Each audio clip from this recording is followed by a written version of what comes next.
Kannada cinema ಮೇಕರ್ಸ್ಗೆ ಕಾಡ್ತಿರೋ ಒಂದು ದೊಡ್ಡ ಪ್ರಶ್ನೆ ಅಂತಂದರೆ, ಯಾಕೆ ನಮ್ಮ ಕನ್ನಡಿಗರು ಕನ್ನಡ ಸಿನಿಮಾ ಇಂಡಸ್ಟ್ರಿಯಲ್ಲಿ ಹೊಸಬರು ಏನಾದರೂ ಸಿನಿಮಾ ಮಾಡಿದಾಗ, ಅಂದರೆ ಒಳ್ಳೆ ಸಿನಿಮಾ ಮಾಡಿದಾಗ ಯಾಕೆ ಸಪೋರ್ಟ್ ಮಾಡ್ತಿಲ್ಲ, ಸಿನಿಮಾ ಥಿಯೇಟರ್ಗೆ ಬಂದು ನೋಡ್ತಿಲ್ಲ ಅನ್ನೋದೇ ಒಂದು ದೊಡ್ಡ ಪ್ರಶ್ನೆ. ಅಫ್ಕೋರ್ಸ್ ಯಾಕೆ ನೋಡಬೇಕು, ನಮ್ಮಿಷ್ಟ ಅಂತ ಪ್ರೇಕ್ಷಕರು ಹೇಳೋದುಂಟು. ಆದರೆ ಪಕ್ಕದ ರಾಜ್ಯಗಳಾದ ಮಲಯಾಳಂ ಅವರು ಮತ್ತು ಟಾಲಿವುಡ್ ಅವರು ಜೊತೆಗೆ ತಮಿಳ್ ಅವರು ಸಿನಿಮಾ ಮಾಡಿದ್ರೆ, ಹೊಸಬರು ಸ್ಪೆಷಲಿ ಸಿನಿಮಾ ಮಾಡಿದ್ರೆ ಅವರ ಸಿನಿಮಾಗಳನ್ನು ನೋಡಿ ಸೋಷಿಯಲ್ ಮೀಡ್ಯಾದಲ್ಲಿ ತುಂಬ ದೊಡ್ಡ ದೊಡ್ಡ ಪೋಸ್ಟ್ಗಳನ್ನು ಬರೆದು ಸಕ್ಕದಾಗಿತ್ತು ಸಿನಿಮಾ ಅಂತ ಎಲ್ಲ ರಿವ್ಯೂ ಕೊಡ್ತೀರಾ. ಆದರೆ ನಮ್ಮ ಕನ್ನಡದ ಏನು ಹೊಸಬರು ಸಿನಿಮಾ ಮಾಡಿದಾಗ ಚೆನ್ನಾಗಿದ್ದರೂ ಸಹ ಥಿಯೇಟರ್ಗೆ ಬಂದು ಸಪೋರ್ಟ್ ಮಾಡ್ತಿಲ್ಲ ಅನ್ನೋದೊಂದು ದೊಡ್ಡ ಪ್ರಶ್ನೆ. ಸೊ ಇದು ತಪ್ಪು ಅಂತ ಹೇಳ್ತಿಲ್ಲ, ಆದರೆ ಸಪೋರ್ಟ್ ಮಾಡಿ ಅನ್ನೋ ಒಂದು ಮನವಿ. ಸೊ ಹೀಗೆ ಇದೀಗ ಒಂದು ಹೊಸಬ್ರು ಮಾಡಿರೋ ಒಂದು ಶಾಲಿವಾಹನ ಶಕೆ ಸಿನಿಮಾ ರಿಲೀಸ್ ಆಗಿರುವಂಥದ್ದು ತುಂಬ ಒಳ್ಳೆ ರಿವ್ಯೂಸ್ ಕೇಳಿಬರ್ತಿದೆ. ಅಂದರೆ ಸಿನಿಮಾ ನೋಡಿರೋ ಎಲ್ಲರೂ ಕೂಡ ಇದೊಂದು ಟೈಮ್ ಲೂಪ್ ಸಿನಿಮಾ ಸಕ್ಕತ್ತಾಗಿ ಮಾಡಿದ್ದಾರೆ, ಒಂದು ಹಳ್ಳಿ ಬ್ಯಾಕ್ ಡ್ರಾಪ್ ಇಟ್ಕೊಂಡು ಅನ್ನೋ ಒಂದು ಮಾತುಗಳು ಕೇಳಿಬರ್ತಿರುವಂಥದ್ದು. ಸೊ ಅದರ ನಿರ್ದೇಶಕ, ಆ ಸಿನಿಮಾದ ನಿರ್ದೇಶಕ ಗಿರೀಶ್ ಅವರು ನಮ್ಮ ಜೊತೆ ಇದ್ದಾರೆ. ಅವ್ರನ್ನ ಮಾತನಾಡ್ಸೋಣ. ಸರ್, ನಾನೀಗ ಹೇಳಿದೆ ಕನ್ನಡ ಸಿನಿಮಾ ಮೇಕರ್ಸ್ಗೆ ಒಂದು ಬೇಸರ ಇದೆ ಅಂತ. ಅಫ್ಕೋರ್ಸ್ ಅದನ್ನು ನಾವು ಪ್ರೇಕ್ಷಕರದ್ದು ತಪ್ಪು ಅಂತ ಹೇಳಲ್ಲ, ಆದರೆ ನಾವೇನು ಮಾಡ್ಬೋದು ಅಂತಂದರೆ ಸಪೋರ್ಟ್ ಮಾಡಿ ಅಂತ ಕೇಳ್ಕೊಳ್ಬೋದು ಅಷ್ಟೇ. ನಿಮ್ಮ ಸಿನಿಮಾಗೂ ಈಗ ಒಳ್ಳೆ ಪ್ರಶಂಸೆಗಳು ಕೇಳಿಬರ್ತಿರೋವಂಥದ್ದು. ನಾನು ಕೂಡ ಸೋಷಿಯಲ್ ಮೀಡ್ಯಾದಲ್ಲಿ ನೋಡಿದೆ, ನಿಮ್ಮನ್ನು ಸಂದರ್ಶನ ಮಾಡೋದಕ್ಕೆ ಬಂದಿರೋವಂಥದ್ದು. ಜೋಗಿ ಸರ್ ಮತ್ತು ಡೈರೆಕ್ಟರ್ಸು ಎಲ್ಲರೂ ನಿಮ್ಮ ಸಿನಿಮಾ ಬಗ್ಗೆ ಪೋಸ್ಟ್ಗಳನ್ನ ಮಾಡಿ ಬರೀತಿರೋವಂಥದ್ದು, ತುಂಬ ಚೆನ್ನಾಗಿರೋ ಸಾಲುಗಳನ್ನ ಅವರು ಬರೆದಿರೋವಂಥದ್ದು, ಒಳ್ಳೆ ಸಿನಿಮಾ ಅಂತ ಹೇಳ್ಬಿಟ್ಟು. ಸೊ ಇದು ಒಂದು ಕಡೆ ಎಷ್ಟು ಖುಷಿ ಆಗುತ್ತೆ. ಇನ್ನೊಂದು ಕಡೆ ನಿಮ್ಮ ಸಿನಿಮಾಗೆ ಸಪೋರ್ಟ್ ಬೇಕು ಅಂತ ಅನ್ನೋದು ಇವಾಗ ನಿಮ್ಮ ಕಳಕಳಿ ಮನವಿ. ಸೊ ಏನು ಹೇಳ್ತೀರಿ ಅಂತ? Thank you so much. ಮೊದಲಿಗೆ TV9 ಅವ್ರಿಗೆ ಥ್ಯಾಂಕ್ ಯು. ಯಾಕಂದರೆ ನಾವೀಗ ಮಾಡಿರೋದೇ ಒಂದೇನೋ ಒಂದು ಚಿಕ್ಕ ಒಂದು ಸೆಟಪ್ಪಲ್ಲಿ ಓಕೆ ಈ ಥರ ಹೋಗೋಣ ಅನ್ನೋ ಥರ ಇದು ಮಾಡಿದ್ದು. ಇಲ್ಲಿವರೆಗೂ ಅದನ್ನು ರೆಕಗ್ನೈಸ್ ಮಾಡಿ ಇಲ್ಲಿವರೆಗೂ ಒಂದು ಅವಕಾಶ ಕೊಟ್ಟಿರೋದಕ್ಕೆ thank you so much.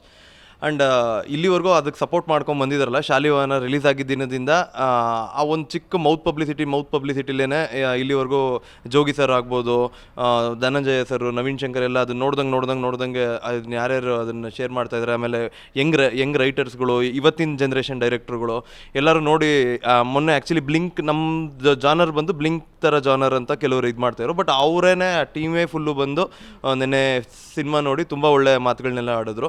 So ಇದೆಲ್ಲ ತುಂಬ ಚೆನ್ನಾಗಿದೆ. ಈ ಥರದ ವಿಷಯ ಚೆನ್ನಾಗಿದೆ. Actually Pavan Kumar sir cinema ನೋಡ್ತೀನಿ ಅಂದರು, ಅವೆಲ್ಲ ಸಿಕ್ಕಾಪಟ್ಟೆ ಖುಷಿ ಕೊಟ್ಬಿಟ್ಟಿದೆ ಇಲ್ಲಿವರೆಗೂ. ಈ ಜನದ ವಿಷಯದ ಏನಂದರೆ ಆರ್ಗಾನಿಕಾಗಿ ಬರ್ತಾ ಇದ್ದಾರೆ. ಅಂದರೆ ಹೆಂಗೆ ಬರ್ತಾ ಇದ್ದಾರೆ ಅಂದರೆ, ಒಂದು ಶೋ ಅಲ್ಲಿ 30-40 ಜನ ಬರ್ತಾ ಇದ್ದಾರೆ, 30-40 ಜನ ಆರ್ಗಾನಿಕಾಗಿ ಬರ್ತಾ ಇದ್ದಾರೆ. ಆ ರೇಷಿಯೋ ಅದೇ ಹೆಂಗೆ ಅಂದರೆ, ಇವಾಗ ಎಕ್ಸಾಂಪಲ್ ಟ್ರೈಲರ್ ನೋಡೋ ಅಥವಾ ನಮ್ಮದು ಎಲ್ಲರೂ ಸಂದರ್ಶನಗಳಲ್ಲಿ ನಾವೇನಾರು ಸಿನಿಮಾ ಬಗ್ಗೆ ಮಾತಾಡಿರೋದು ನೋಡೋ, ಆ ಥರದ್ರಲ್ಲಿ ಏನು ರೀಚ್ ಆಗಿದೆ, ಜನಕ್ಕೆ ರೀಚ್ ಆಗಿದೆ. ಈಗ ಒಂದಷ್ಟು ಜನ ಅದ್ರ ಬಗ್ಗೆ ಮಾತಾಡ್ತಿರೋದನ್ನ ಇಷ್ಟನೂ ಆಗಿದೆ, ನೋಡಬೇಕು ಅನ್ನೋ ಇದು ಐಡಿಯಾ ಬಂದಿದೆ ಜನಕ್ಕೆ. ಬಟ್ ಆ ಕನ್ವರ್ಷನ್ ಇದೆಯಲ್ಲ, ಅದನ್ನು ಒಂಚೂರು ಅರ್ಥ ಮಾಡ್ಕೊಬೇಕು ಜನ. ಯಾಕೆಂದರೆ ಈಗ ಪ್ರೆಸೆಂಟು ಗೋಟ್ ಫಿಲಮ್ಗೆ 10-15 ಶೋಗಳಿದೆ ಎಲ್ಲ ಕಡೆನೂ. ಅಲ್ಲಿಗೆಲ್ಲ 5 ಜನ 6 ಜನ ಹೋದ್ರೂ ಪರವಾಗಿಲ್ಲ, ಶೋಗಳು ರನ್ ಆಗುತ್ತೆ, ಅದೇನು ಪ್ರಾಬ್ಲಮ್ ಆಗೋಲ್ಲ, ಶೋ ಕ್ಯಾನ್ಸಲ್ ಆಗೋಲ್ಲ. ಬಟ್ ನಮ್ಮದು ಈಗ 30-40 ಜನ ಆರ್ಗ್ಯಾನಿಕ್ಕಾಗಿ ಬರ್ತಾರೆ ಅಂದ್ರೂ ಶೋಸ್ಗಳು ಕಂಟಿನ್ಯೂ ಮಾಡೋಕ್ಕೆ ಹೆಚ್ಚು ಕಮ್ಮಿ ಆಗುತ್ತೆ. ಅಂದರೆ ಅದು ತುಂಬ ದೊಡ್ಡ ವಿಷಯಗಳಿದೆ. ಇದು ಅದು ನನಗೆ ಗೊತ್ತಿಲ್ಲ, ಅಷ್ಟೊಂದು ಅದ್ರನ್ನೆಲ್ಲ ಕೆದ್ಕೋಷ್ಟು ದೊಡ್ಡವ್ರನ್ನಲ್ಲ ನಾನು. ಸೊ ಬಟ್ ಕನ್ನಡ ಸಿನಿಮಾ ಮಾಡಿಕೊಂಡು ಕನ್ನಡದಲ್ಲಿ ಈ ಥರದ್ದು ಹೊಸ ಇವಾಗ ಏನು ಅಪ್ರಿಷಿಯೇಷನ್ ಸಿಗ್ತಾ ಇದೆಯಲ್ಲ, ಒಂದು ಹೊಸ ಥರದ್ದೇನೋ ಒಂದು ನೋಡ್ದಂಗೆ ಆಗ್ತಾ ಇದೆ ಅಂತ. ಸೊ ಆ್ಯಕ್ಚುಲಿ ತುಂಬ ಚಿಕ್ಕ ಬಜೆಟಲ್ಲಿ ಒಂದೇನೋ ವರ್ಡ್ ಯೂನಿವರ್ಸಲ್ಲಿ ಮನುಷ್ಯನ ಮೇಲೆ ಇರೋವಂಥ ಒಂದು ವಿಷಯನ ಹೇಳೋಕೊಟ್ಟಿರೋದು, ಅದಕ್ಕೆ ಸಿಗ್ತಿರೋ ಪ್ರಶಂಸೆ.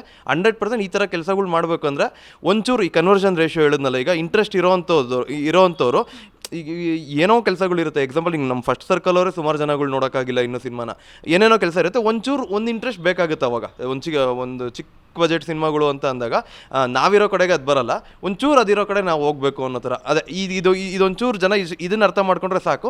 ಆಬ್ವಿಯಸ್ಲಿ ನೋಡಿದವರೆಲ್ಲ ಇಷ್ಟಪಟ್ಟಿದ್ರು. ಇಲ್ಲಿವರೆಗೂ ನಮ್ಮ ಯೂಟ್ಯೂಬಲ್ಲಿ ಒಂದಷ್ಟು ಜನ ಈ ಪಬ್ಲಿಕ್ ರಿವ್ಯೂಗಳು ಮಾಡ್ಬಿಟ್ಟು ಪಾಪ ಅವ್ರ ಓನ್ ಇಂಟ್ರೆಸ್ಟ್ ಮೇಲೆ ನಮಗೆ ಕಳಿಸಿದ್ದಾರೆ. ಅಲ್ಲಿ ಹೇಳ್ತಿರೋರೆಲ್ಲರೂ 100% ನೋಡ್ತೀವಿ ಅಂತ. ಬಟ್ ನಮ್ಮದು ಮಲ್ಟಿಪ್ಲೆಕ್ಸ್ ರಿಲೀಸು, ನಾರ್ಮಲ್ ಥಿಯೇಟ್ರ್ಗಳಿಗೆ. ಇವಾಗ ಎಕ್ಸಾಂಪಲ್ ನಮ್ಮದು ಹಳ್ಳಿ ಸಬ್ಜೆಕ್ಟು, ಕುಣಿಗಲ್, ಮಂಡ್ಯದಲ್ಲೆಲ್ಲ ಆ್ಯಕ್ಚುಲಿ ಸಿಟಿಗಳಲ್ಲಿ ಇನ್ನೂ ಆ ಥಿಯೇಟ್ರ್ಗಳು ಆ ಲೆಕ್ಕಾಚಾರದಲ್ಲಿ ನಮಗಿನ್ನೂ ಸಿಕ್ಕೇ ಇಲ್ಲ.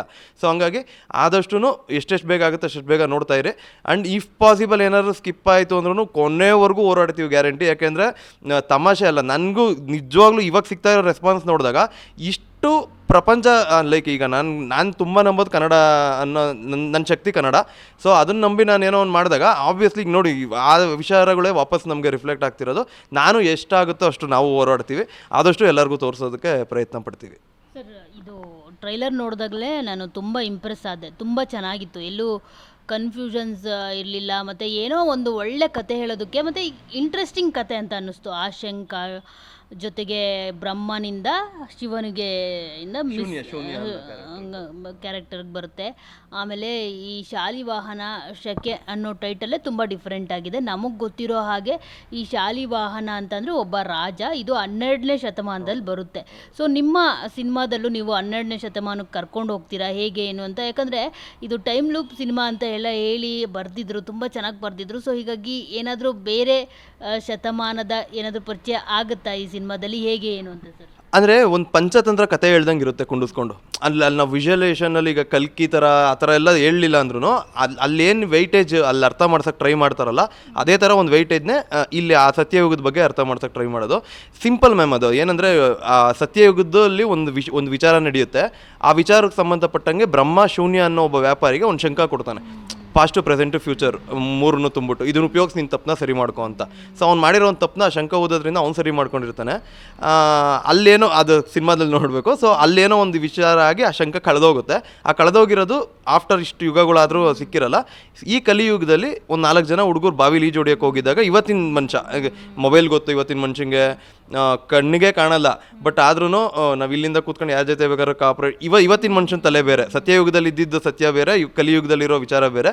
ಸೊ ಈ ಥರ ಹುಡುಗರ ಕೈಲಿ ಆ ಶಂಕ ಸಿಕ್ತು ಅಂದರೆ, ಆ ಥರದ್ದೊಂದು ಎಲಿಮೆಂಟ್, ಮೈಥಾಲಜಿಕಲ್ ಎಲಿಮೆಂಟ್ ಸಿಕ್ತು ಅಂದರೆ ಏನೇನಾಗುತ್ತೆ.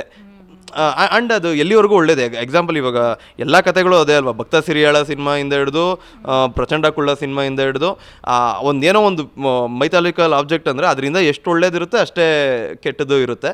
ಸೊ ಅದು ಆ ಕ್ಯಾಟ್ ಆ್ಯಂಡ್ ಮೌಸ್ ಎಲ್ಲ ಎಷ್ಟು ಚೆನ್ನಾಗಿ ಪ್ಲೇ ಆಗುತ್ತೆ ಅನ್ನೋದು ಶಾಲಿವಾನ್ ಅದು ಲೋಗೋದು. ಶಾಲಿವಾನ್ ಅನ್ನೋದು ನೀವು ವರ್ಡ್ ಹೇಳಿದ್ರಲ್ಲ, ಆ ವರ್ಡ್ ಬಂದು ಹಳ್ಳಿ ಹೆಸರು. ಇದು ಈ ಹಳ್ಳಿ ಹೆಸರು ಶಾಲಿವಾನ ಅಂತ. ಸೊ ಆ ವರ್ಡ್ ನಾವೇನಕ್ಕೆ ಇಟ್ವಿ ಅಂದರೆ ಅಗೇನ್ ತಿರ್ಗಾ ಕ್ಯಾಚಿ ವರ್ಡು. ಆಮೇಲೆ ಕನ್ನಡದಲ್ಲಿ ಇತ್ತೀಚಿನ ದಿನಗಳಲ್ಲಂತೂ ಒಳ್ಳೆ ಕನ್ನಡ ವರ್ಡು ಸಿನಿಮಾ ಟೈಟ್ಲಾಗಿ ಬರೋದು ನಾನೊಬ್ಬ ಆಡಿಯನ್ನಾಗಿ ನನಗೆ ಇಷ್ಟ ಅದು. ಸೊ ಹಂಗಾಗಿ ಶಾಲಿವಾಹನ ಶಕೆ ಅನ್ನೋದನ್ನ ಇದು ಮಾಡೋದು. ಜೊತೆಗೆ ಇದೊಂದು ಹಳ್ಳಿ ಬ್ಯಾಕ್ಡ್ರಾಪ್ನಲ್ಲಿ ಬರೋ ಸಿನಿಮಾ. ರವೀಂದ್ರ ವಂಶಿ ಅವರೆಲ್ಲ ಈ ಮೂವಿ ಬಗ್ಗೆ ಒಂದು ರಿವ್ಯೂ ಮಾಡಿದರು. ಅಂದರೆ ಈ ಥರ ಟೈಮ್ ಲೂಪ್ ಸಿನಿಮಾಗಳು ಸಿಟಿ ಬೇಸ್ಡಲ್ಲಿ ಬಂದಿರೋದೇ ಜಾಸ್ತಿ, ಹಳ್ಳಿ ಬ್ಯಾಕ್ಡ್ರಾಪ್ನಲ್ಲಿ ಬಂದಿಲ್ಲ. ಸೊ ಹಳ್ಳಿ ಬ್ಯಾಕ್ಡ್ರಾಪ್ನಲ್ಲಿ ತೆಗೆದಿದ್ರು ತುಂಬ ಚೆನ್ನಾಗಿ ಮಾಡಿದ್ದಾರೆ. ಮತ್ತು ಟೈಮ್ ಲೂಪ್ ಅಂತ ಅಂದಾಗ ಕನ್ಫ್ಯೂಷನ್ಸ್ ಆಗೋದು ಜಾಸ್ತಿ ಆಡಿಯನ್ಸು.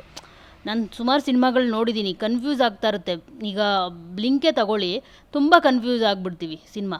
ಅದೇ ನಿಮ್ಮ ಸಿನಿಮಾದಲ್ಲಿ ಎಲ್ಲೂ ಕನ್ಫ್ಯೂಷನ್ ಇಲ್ಲ ಅನ್ನೋ ಒಂದು ಮಾತು ಕೇಳಿ ಬರ್ತಿರೋ ಅಂಥದ್ದು. ಸೊ ಅದ್ರ ಬಗ್ಗೆ ಹೇಳೋದಾದರೆ ಎಷ್ಟು ಕಷ್ಟ ಇತ್ತು ಅಂತ?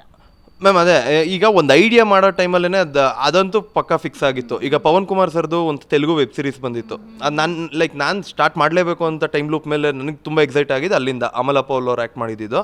ಸೊ ಅಲ್ಲಿಂದ ಬಟ್ ನಮಗೆ ಬಾಪ್ ಕಾ ಸಬ್ಕಾ ಬಾಪ್ ಬಂದು ಇಂಟರ್ಸ್ಟೆಲ್ಲರ್ ಅಂತ ಒಂದು ಫಿಲಮ್ ಇದೆ ಇಂಗ್ಲೀಷಲ್ಲಿ. ಅದು ಆ ಫಿಲಮಲ್ಲಿ ಇರೋದು ಕಂಪ್ಲೀಟಾಗಿ ಎಲ್ಲ ವಿಚಾರಗಳು. ಸೊ ಈ ಎಲ್ಲ ವಿಚಾರನ ನೀಟಾಗಿ ಒಂದು ಕನ್ನಡ ಫಿಲಮಲ್ಲಿ ಹೇಳಬೇಕು ಅಂದರೆ ಬಜೆಟ್ ಫಸ್ಟು. ನೀವು ಹೇಳ್ದಂಗೆ ಒಂದು ಆಧುನಿಕತೆ ಇರೋವಂಥ ಸಿಟಿಲಿ ಆಗಬೇಕು, ಇಲ್ಲ ಈ ಥರ ಇದರಲ್ಲಾಗಬೇಕು. ಸಾಧ್ಯ ಯಾಕಿಲ್ಲ ಫಸ್ಟ್ಗೆ? ಎಕ್ಸಾಂಪಲ್ ಈಗ ಲೂಸಿಯಾ ಥರ ಕಾನ್ಸೆಪ್ಟ್ ಅಂತ ಒಂದು ಕಾನ್ಸೆಪ್ಟು ಒಬ್ಬ ಥಿಯೇಟ್ರು ಆಪ್ರೇಟ್ರು ರನ್ ಮಾಡಿ ಅವನ ಮೇಲೆ ನಡೆಯುತ್ತೆ. ಸೊ ಈ ಥರ ವರ್ಲ್ಡ್ ಫಿಲಮ್ಸಲ್ಲಿ ಸಕ್ಕದಾಗ ಎಕ್ಸ್ಪೆರಿಮೆಂಟ್ ಆಗುತ್ತೆ ಬೇರೆ ಕಂಟ್ರಿಗಳಲ್ಲಿ. ಒಂದು ಕಾಮನ್ ಪ್ಲೇಸಲ್ಲಿ ಎಂಥ ಸಬ್ಜೆಕ್ಟ್ ಬೇಕಾದ್ರೂ ತೋರಿಸ್ಬೋದು ಅನ್ನೋ ಥರದ ಎಕ್ಸ್ಪೆರಿಮೆಂಟ್ಗಳಾಗುತ್ತೆ. ಆ ಥರದ ಒಂದು ಎಕ್ಸ್ಪೆರಿಮೆಂಟು ಆ್ಯಕ್ಚುಲಿ ತಮಿಳ್ ತೆಲುಗು ಎಲ್ಲೇ ಟೈಮ್ ಲೂಪ್ಗಳಲ್ಲೂ ಇದಾಗಿಲ್ಲ, ಒಂದು ಹಳ್ಳಿ ಸಬ್ಜೆಕ್ಟಿಗೆ ಕನೆಕ್ಟ್ ಮಾಡಿಲ್ಲ. ಸೊ ಹಂಗಾಗಿ ಆ ಥರನೇ ಮಾಡಬೇಕು ಅಂತ ಡಿಸೈನ್ ಮಾಡ್ಕೊಂಡು ಸ್ಟಾರ್ಟ್ ಮಾಡಿ ವರ್ಕ್ ಮಾಡಿರೋದು.